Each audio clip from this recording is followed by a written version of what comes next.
नमस्ते बच्चों। आज हम स्टार्ट करेंगे half life of a reaction. तो आज हम जानेंगे half life of A reaction क्या होता है और इसको फर्स्ट ऑर्डर रिएक्शन और जीरो ऑर्डर रिएक्शन के लिए किस तरीके से हम निकाल सकते हैं।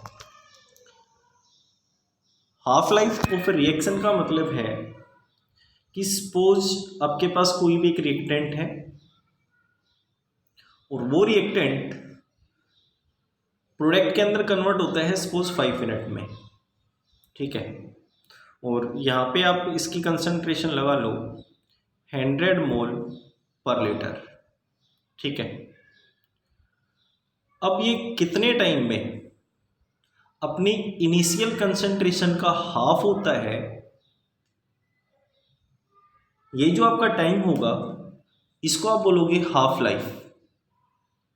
इससे मतलब सीधा सा ये है कि 100 का हाफ मीन्स 50 मोल पर लीटर। सपोज ये 2 मिनट के अंदर होता है, ठीक है। तो इस केमिकल रिएक्शन का जो हाफ लाइफ है दैट इज 2 मिनट, ओके। तो मेरे कहने का मतलब ये है कि half life of a reaction से मतलब है initial concentration of a reactant कितने टाइम के अंदर हाफ हो जाता है, ये जो आपका टाइम होगा that is the half life of a reaction. और इसको हम रिप्रेजेंट करते हैं टी, इसके सबस्क्रिप्ट में होगा 1/2। The half-life of a reaction is the time in which the concentration of a reactant is reduced to 1/2 of its initial concentration. It is represented as T 1/2। अब ये तो हाफ लाइफ ऑफ रिएक्शन की definition है। अब zero order reaction के लिए हम किस तरीके से निकालते हैं और फर्स्ट ऑर्डर रिएक्शन के लिए हम किस तरीके से इसको निकालेंगे। तो इसको निकालने का सीधा सा मेथड है, आपको जो पीछे इक्वेशंस हैं उनके ऊपर जाना पड़ेगा। जैसे आपने जीरो ऑर्डर रिएक्शन के लिए इंटीग्रेटेड रेट इक्वेशन निकाला था, तो उसको हम एज इट इज़ पुट करेंगे। For a zero order reaction the rate constant is given by equation 4.7, ठीक है। जो इक्वेशन आपकी 4.7 है उसको आप एज इट इज़ पुट करोगे, ठीक है। तो देखते हैं हम 4.7 इक्वेशन पीछे, ये है आपकी इक्वेशन 4.7, ठीक है। अब इस इक्वेशन को आप as it is zero order reaction के लिए लेके जाओ। तो यहाँ पे आपने इक्वेशन 4.7 को पुट किया।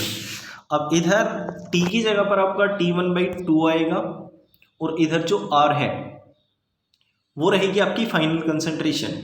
इनिशियल कंसंट्रेशन से मतलब है कि आपका R0 ये इनिशियल कंसंट्रेशन है, ठीक है। तो आपका R होगा कि कितने टाइम में इसका हाफ हुआ, तो 1/R0 और R0 this is your R, okay. तो एज इट इज आप इसको पुट करोगे। तो अब जैसे इसको फर्दर सोल्व करते हो तो t की जगह पे तो आपका T1/2 आ जाएगा, ठीक है। और k की जगह पर ये कि आपका एज इट इज है ही, तो T1/2 आपका ये हो जाएगा। जैसे आप इसको फर्दर सोल्व करोगे R0 डिवाइडेड बाई 2k, ठीक है। तो ये है आपका जीरो ऑर्डर रिएक्शन के लिए।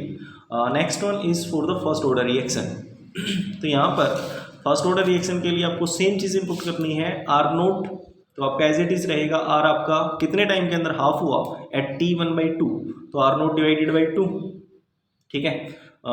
Next so the above equation becomes, जो ऊपर वाली इक्वेशन है ये कुछ इस तरीके से हो जाएगी। R की जगह पर आप R/2 पुट करोगे तो T1/2 ये आपका R0 से R0 कैंसिल आउट हो जाएगा, log 2 आपका ये यहाँ पे बचेगा और लास्ट में आपके पास T1/2 ये रहेगा। और इसी इक्वेशन के बेसिस पे, मतलब ये आपको मोस्ट इम्पोर्टेंट है आपके लिए, इसको आपको याद रखना है। और इसी के बेस पे आपका जो न्यूमेरिकल है वो आता है, ठीक है, जैसा कि यहाँ पे दिखाया हुआ है।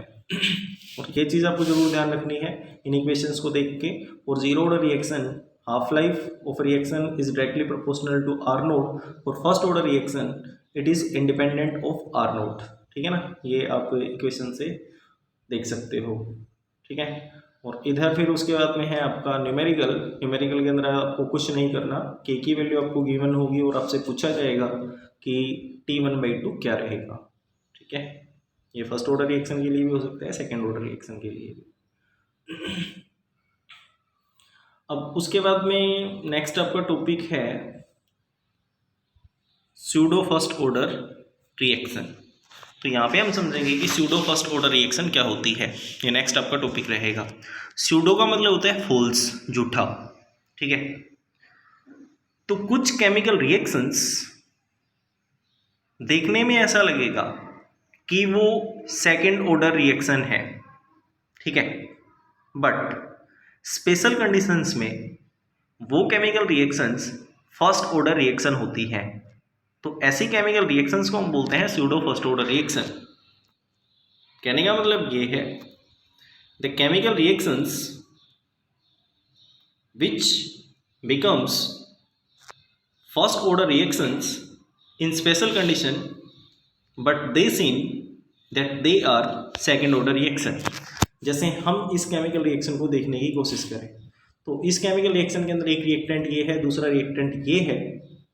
तो इसमें होना ये चाहिए कि आपका जो रेट ऑफ रिएक्शन है वो इसकी कंसंट्रेशन पे डिपेंड करेगा, इसकी कंसंट्रेशन पे डिपेंड करेगा। तो इसका मतलब ये होना चाहिए कि आपकी एक सेकेंड ऑर्डर रिएक्शन है।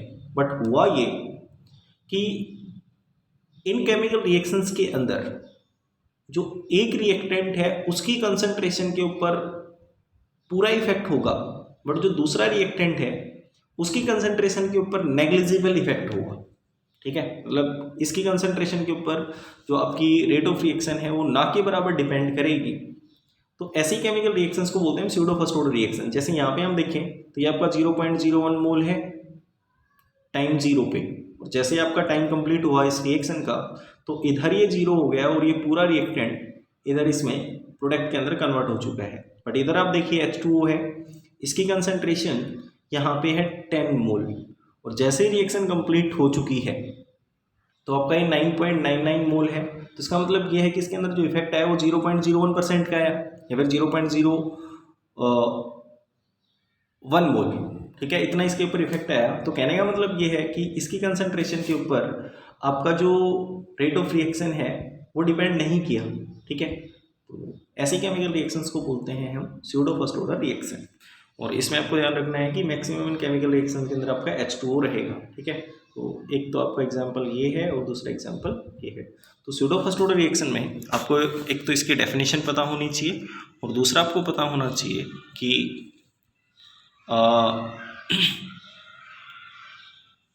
इसके एग्जांपल्स क्या क्या हैं, ठीक है। ये दो चीज़ें आपको पता होनी चाहिए।